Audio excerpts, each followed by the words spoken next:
Today we are going to recap a 2015 movie titled Return to Sender. Please be advised that there will be spoilers ahead. The movie begins by introducing us to Miranda, a dedicated surgical nurse. In the operating theater, she is focused on her work as a frail elderly woman undergoes surgery.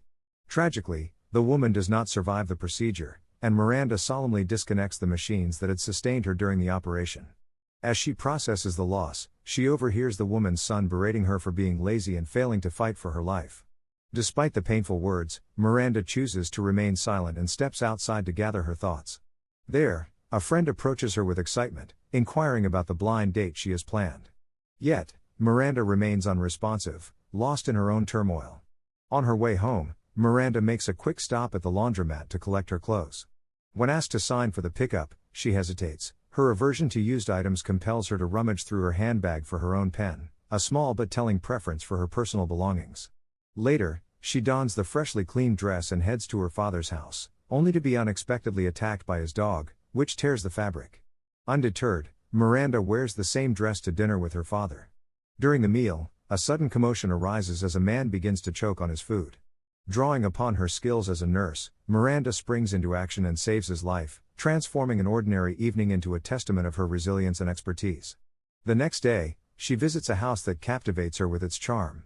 Enchanted by its features, she decides to sell her old home and make this new one her own. Later, she arrives at her friend Nancy's birthday celebration, proudly carrying a cake. As they celebrate, she shares the exciting news with them that she has a blind date scheduled for tomorrow with a man named Kevin, who will be coming to her house for the occasion. The following day, just as Miranda was preparing for her blind date, an unexpected visitor arrived at her doorstep. When she opened the door, she found a man who she suspected to be Kevin, but she was taken aback by his early arrival. His face bore a perplexed expression, leaving her to wonder about the source of his confusion. Curious but cautious, she decided to set aside her questions for the moment and went to change her clothes. As Miranda changed, the man, whom she believed to be Kevin, noticed several boxes scattered around her home and inquired if she was planning to move. She confirmed that she was indeed preparing for a transition. When she returned from her room, however, she felt compelled to assert herself. She told him it was too early for him to be there and reminded him of their agreed-upon time. Instead of leaving, he unexpectedly locked the door from the inside and approached her with an unsettling intensity. In a heartbeat, the air transformed from a tense anticipation to a palpable sense of danger as the man she believed to be Kevin launched an assault against her.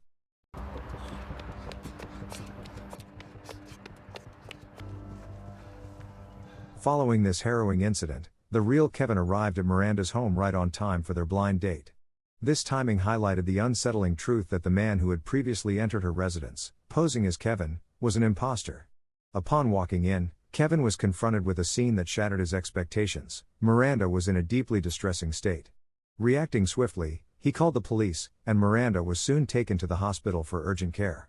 In the days that followed, Miranda found herself enveloped in a profound silence, unable to communicate with anyone as she grappled with the shock of her experience. Her father, deeply troubled by her condition, watched helplessly as his daughter withdrew into herself. When the police arrived to question Miranda about the assailant, a flicker of recognition sparked within her. She recalled an unsettling encounter from a dinner outing with her father, where a man had bumped into her and had been watching her closely in the days since. That man was William, an employee at the same restaurant where they had dined. Armed with this information, the police swiftly moved to apprehend him at his workplace, ensuring that he would face justice for his actions. Miranda's father arrived at her home to find it in a disarray that broke his heart. Overwhelmed with concern and helplessness, he began to clean the space, hoping to restore some semblance of normalcy for his daughter. After her discharge from the hospital, Miranda moved in with him to recover, but she was engulfed in a profound sadness that rendered her mute.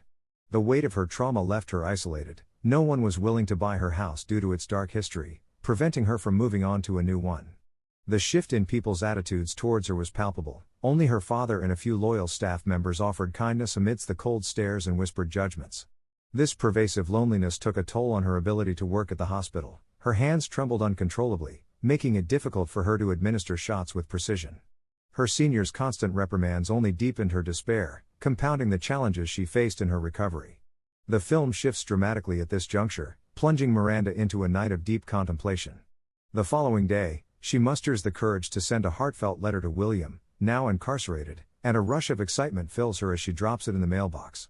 Her mind races with thoughts and emotions, and while some around her express approval of her newfound determination, the joy is short-lived when William returns the letter without reading it.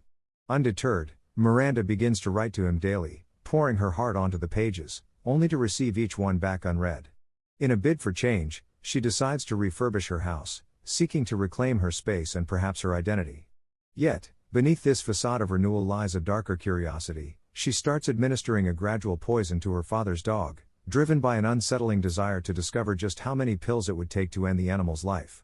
One fateful day, William finally responded to Miranda's letters, writing, "You will win, and now you can meet me." This unexpected message filled Miranda with a mix of excitement and determination. After all, her letters had been driven by the hope of connecting with him. Eager to see him, she made her way to the jail. Upon their meeting, William appeared remorseful, repeatedly apologizing for his past actions.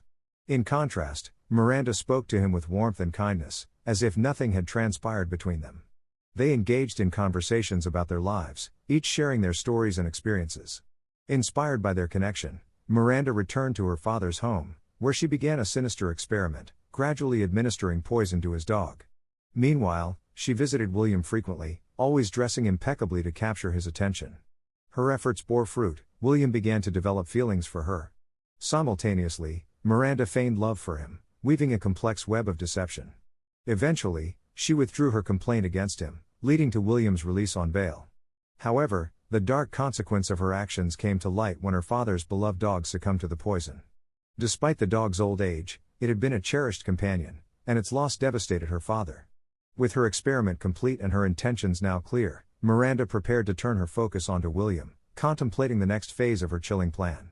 Upon his release from jail, William expresses his feelings for Miranda by sending her a bouquet of flowers.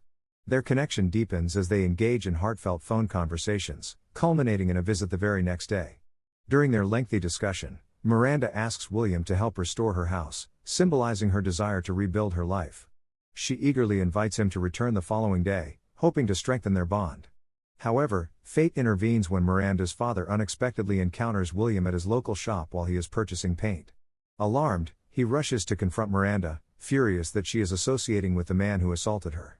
In a moment of vulnerability, Miranda stands her ground, explaining that she cannot endure living in fear and despair for the rest of her life. She is determined to mend the fractures in her world. Her father, unable to comprehend her perspective, becomes increasingly agitated and storms off in anger, leaving Miranda to grapple with the complexities of her choices and the weight of her father's disapproval. The following day, William arrives at Miranda's home and eagerly begins the renovation work. After hours of labor, exhaustion sets in, and Miranda offers him a refreshing glass of juice. Unbeknownst to William, she has discreetly mixed in the same pills she had previously used during her experiment with the dog. Once he takes a sip, William resumes his tasks, attempting to bridge the emotional distance between them. However, Miranda feels a growing sense of fear as his presence becomes more intrusive. Despite her apprehension, she decides to engage with him, initiating conversations to distract herself from her unease. As time passes, William's health begins to decline. He clutches his stomach in pain and asks Miranda if he can use her bathroom. Moments later, he collapses, fainting in her home, leaving Miranda to confront the unsettling reality of their situation. William slowly opens his eyes, only to realize he is in the dimly lit basement. Beside him sits Miranda, and he naively believes she is there to care for him. However, he soon notices that his hands are bound, a clear indication of her intentions. He urges her to free him, questioning her actions as confusion sets in. She moves closer, offering him a saline solution meant to counteract the poison coursing through his veins, yet the pain intensifies. Miranda, seemingly hurt by his suspicions, professes her love for him and reminds him of the countless ways he has shattered her life. In a cruel twist, she begins to inflict unspeakable pain, methodically removing each of William's nails as she tortures him. Just then, a visitor arrives at her home, and in a desperate attempt to call for help, William struggles to make himself heard. But Miranda swiftly silences him with tape over his mouth. After stepping out to retrieve a package, she returns with renewed determination. In a horrific act of vengeance, she brutally slices away his private parts and severs his hand, leaving him writhing in agony until his life slips away. Finally, with a chilling sense of calm, Miranda seeks out her father, confessing her dark plans for revenge and asking for his forgiveness for the path she has chosen, and the movie ends. Thank you for watching. If you are new, don't forget to subscribe for more recaps. Until next time, have a nice day.